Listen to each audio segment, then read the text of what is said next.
Land grab. Republican Utah Congressman Rob Bishop claims that 13 million acres, maybe even more, all throughout the West are at stake. And he says he has documents from the Department of Interior to prove it. Congressman Bishop is kind enough to join us now to talk about this. Great to have you today. Thanks for being here. And it's nice to have you in D.C. because you're actually vacationing here this week. So instead of going home, you're with us helping the local tourism industry. It's a great place to be with you always, yeah. All right, so let's talk about this potential land grab issue. You found out through an internal memo that was within the Department of Interior, initially leaked, missing some pages. You found those missing pages. What about that has you concerned about the federal government trying to get its hands on some land out west? Well, first of all, we have not received all the documents yet. We received the first set of documents. There's still more that have been promised to us that are not yet come. And what they show is that even though this government already owns 1 out of every 3 acres in America, and disproportionately in the West, they still want to buy more land, they want to control private property around it, and they want to do it if Congress does not okay it. In fact, the documents were how to go around Congress to implement this kind of plan. What this means for the West particularly is a stopping of our economy, more jobs will be lost. Public education, which requires property tax as well as resource taxes, would be vastly hurt in the West. It's a devastating concept, and especially when the discussion was all about how do we do it even if Congress says no. All right, so we want to make sure that we include the response that we've gotten from the Department of Interior, their explanation for this. We have a part of that we want to show you.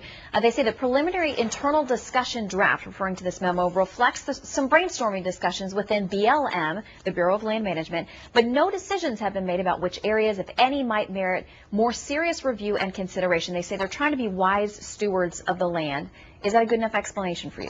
No, because even though it may be brainstorming sessions, it still tells me what they're planning on doing, and they have implemented those along the way.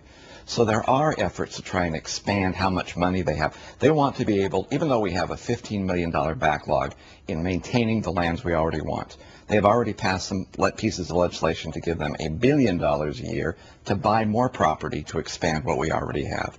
So I have seen elements of what those brainstorming sessions are in bits and pieces as they become coming through, and it still shows the same mindset. They want to cap more land, they want to control more land, they are willing to go after private property, and I'm sorry, this is devastating to the economy of the West. How worried should the average American be about this, who may not understand these internal documents and how much is in play? Why should they be worried about the fact that behind closed doors the feds may be planning something like this? I am worried because it's a different concept than has ever gone before, especially when they start talking about how they're going to do it, whether Congress goes along with them or not.